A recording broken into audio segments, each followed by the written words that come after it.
Bismillahirrahmanirrahim. Asyhadu an la ilaha illallah wa asyhadu anna Muhammadar Rasulullah. Allahumma shalli ala sayyidina Muhammad wa ala ali sayyidina Muhammad wa ummati sayyidina Muhammad. Assalamualaikum ya Rasulullah.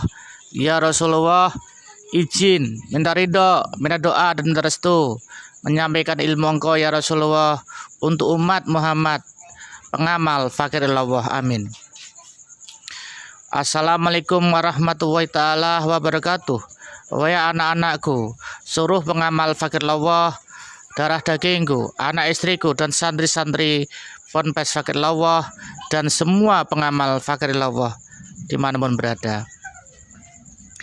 Warisan ke-10 adalah yang disebut wewenang wali Allah.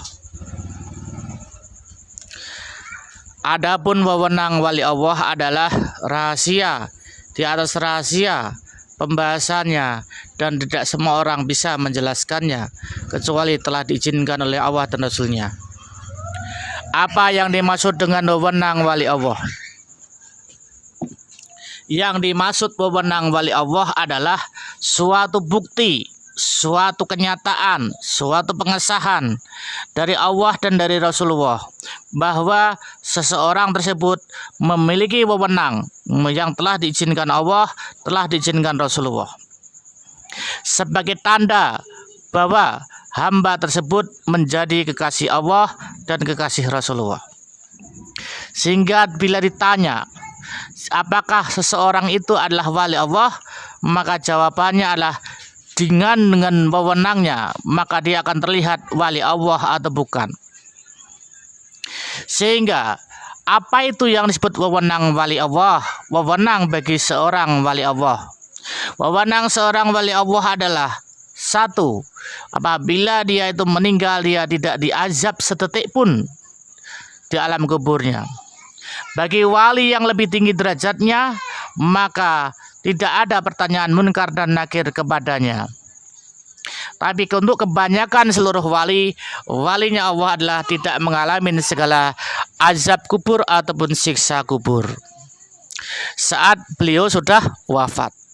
Dan wewenangnya seorang kekasih Allah apabila dia masih hidup, maka dia bisa menjadikan orang lain, muridnya, saudaranya, keluarganya, temannya, atau umat Muhammad, siapapun yang dikehendakinya, terbebas dari segala azab kubur dan siksa kubur dengan permohonannya. Bagaimana proses permohonannya? Bila ia adalah wali Allah, maka dia benar-benar punya jalur kepada baginda langsung dan punya jalur kepada Allah. Apa yang dimaksud jalur kepada baginda? Karena untuk menyelamatkan orang dari siksa kubur dan azab kubur, satu-satunya yang bisa menyafaati adalah baginda Nabi Agung Muhammad Rasulullah SAW. Tanda bahwa seorang itu adalah wali Allah, maka dia dekat dengan baginda. Saat dekat dengan baginda, dia minta tolong baginda Nabi Agung Muhammad Rasulullah SAW untuk mensyafaati orang yang dihajatkan, orang yang diniatkan, yang telah wafat. Jadi seorang wali Allah itu apabila benar-benar wali Allah, maka dia bisa mendatangin baginda, menyampaikan hajatnya kepada baginda, datang secara rohani atau datang secara jasadi, atau datang dengan cara khusus yang menjadi jalur khusus antara wali tersebut dengan baginda. Setelah sampai di baginda, dia mengutarakan hajatnya, ingin menyafaati si fulan, ingin menolong si fulan yang sudah wafat.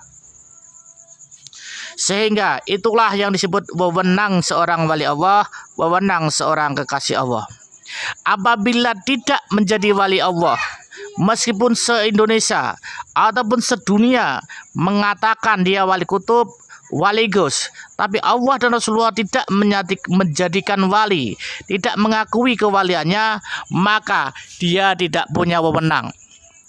Apa yang dimaksud tidak punya wewenang? Dia tidak bisa menemui baginda secara jasadi atau secara halus untuk menyampaikan hajat, untuk menolong yang telah dikubur, yang sedang mengalami azab atau siksa kubur.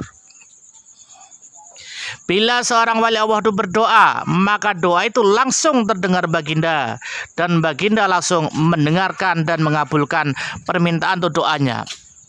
Allah menyuruh baginda untuk mengabulkan doanya apabila dia berkeinginan menyafaati seseorang hamba yang sedang diazab di kubur, yang sedang mendapat siksa kubur. Dengan doa tadi, dengan menghadap secara langsung ataupun secara rohani atau secara jasati, maka seseorang yang sedang diazab di kubur akan selamat karena mendapat syafaat baginda. Tidak ada wali manapun sedunia ini yang bisa menolong seseorang bebas dari siksa kubur, selamat dari siksa kubur, kecuali wali tersebut. Caranya adalah menemuin baginda Nabi Agung Muhammad Rasulullah SAW. Kenapa? Karena satu-satunya, tidak ada dua, tidak ada tiga, hanya satu-satunya yang berhak dan bisa menyafaati manusia umat Muhammad, hanya baginda Nabi Agung Muhammad Rasulullah SAW.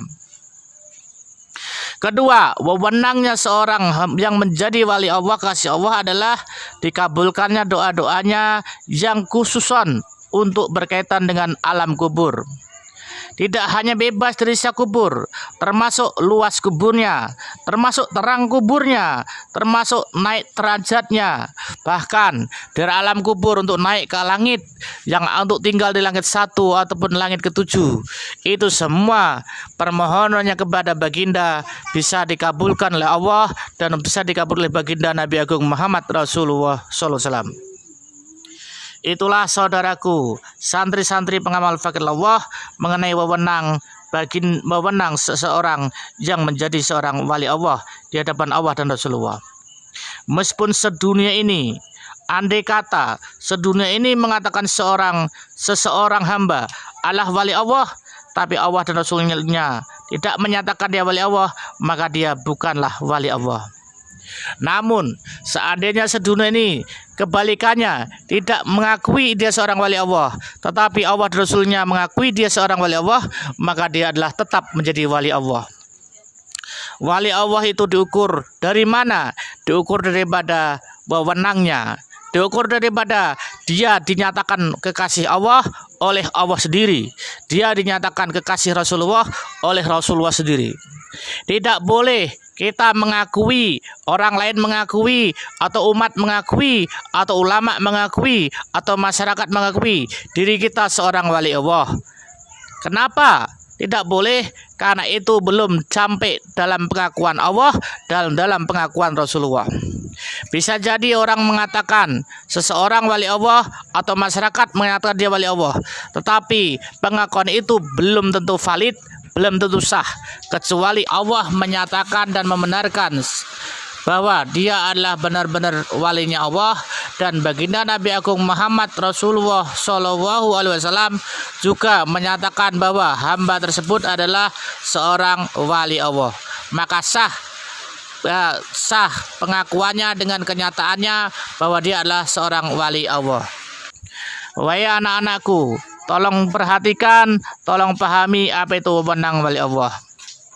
Kedua, wewenang wali Allah itu berkaitan dengan alam kubur, alam barzah dalam akhirat, dan seorang selamat atau celakanya di akhirat.